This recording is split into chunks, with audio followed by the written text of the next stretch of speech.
Hamilton vs. Verstappen, the $500 million Cold War. In Formula One, they say that second place is just the first of the losers. But in the world of business, second place can be more profitable than the podium if you know how to leverage your brand. Today, the grid isn't just divided by team colors, but by two diametrically opposed financial philosophies. On one side, Lewis Hamilton, the man who just pulled off the most elegant heist in sports history by signing with Ferrari.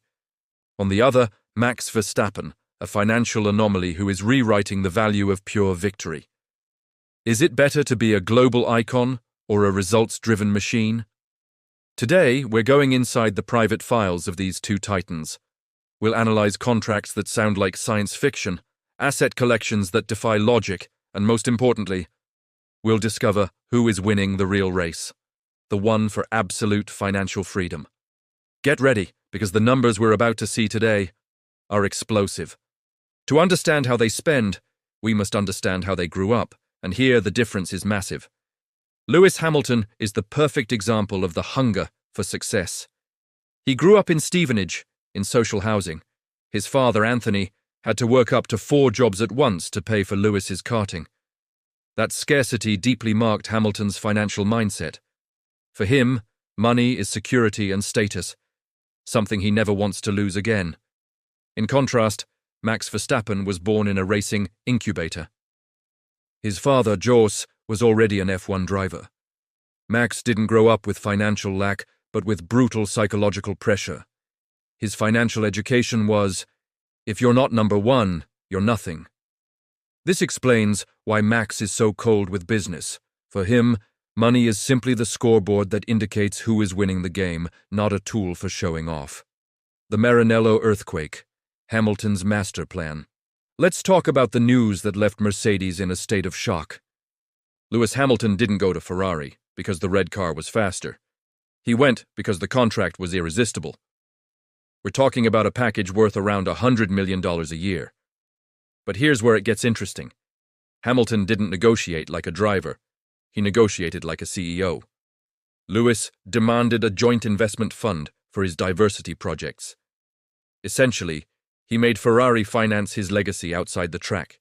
With a net worth already nearing $300 million, Hamilton understands that his face sells more than his driving. He is the king of diversification, from his own film production company to investments in NFL teams. Hamilton isn't just competing against Verstappen, he's competing against irrelevance. His goal is to be the first billionaire driver, and Ferrari is the vehicle to get him there. The anti-influencer millionaire, the Verstappen model. While Hamilton seeks the spotlight in New York, Max Verstappen is in a dark room in Monaco, winning virtual races. And that is precisely his greatest financial strength. Max is the anti-influencer. His brand is ruthlessness. Red Bull pays him the highest base salary in history, $55 million fixed. But what should truly scare the competition is his efficiency. Max doesn't waste time on perfume campaigns if he doesn't want to. He has monetized his exclusivity. By being the man no one can catch, he has made his signature the most expensive on the market. While others spend millions on marketing to appear successful, Verstappen lets his trophy do the talking. It's a war economy, minimum distraction, maximum profit. Asset battle, mansions, jets, and hidden costs. When we look at the assets, we see where the real power lies. Lewis Hamilton is a real estate strategist. His $40 million New York penthouse isn't just a home, it's a hedge in one of the world's most expensive cities. His art investments and IWC watch collection are assets that appreciate while he sleeps. Lewis spends, yes, but he spends with an investor's vision. Max Verstappen, however, has a weakness that reveals his true priority: time. His $15 million Falcon 900EX jet isn't a luxury, it's an optimization tool. Max would rather spend on flying at his own pace than on a mansion he won't use. Max buys a $3 million Aston Martin Valkyrie just because it's the closest thing to a fighter jet for the street. It's the ultimate clash between aesthetic luxury and functional luxury. But owning a jet or a mansion in Monaco isn't just about buying it, it's about maintaining it. And this is where many athletes go broke. Just like what happened to Tyson. By the way, that video is already on the channel. I've left the link in the description. Maintaining Max's jet costs about $1 million a year just in fuel, crew, and hangars. And what about taxes?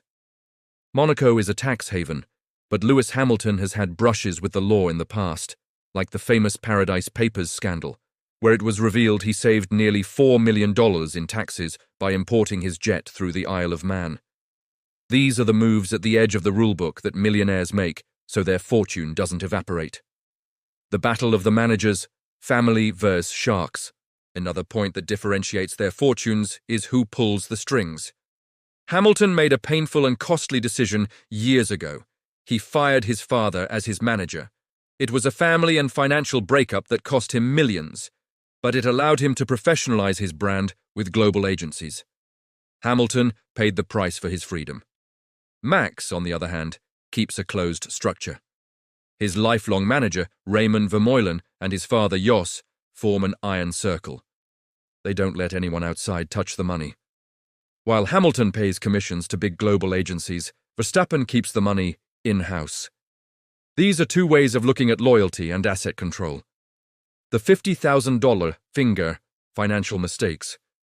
Even these financial geniuses make mistakes. Hamilton invested heavily in his own extreme e-racing team, called X44.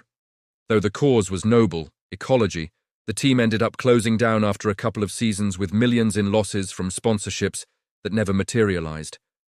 Verstappen, for his part, had to learn the hard way not to touch what isn't his. In 2021, the FIA fined him €50,000 just for touching the rear wing of Hamilton's car in Parc Fermé.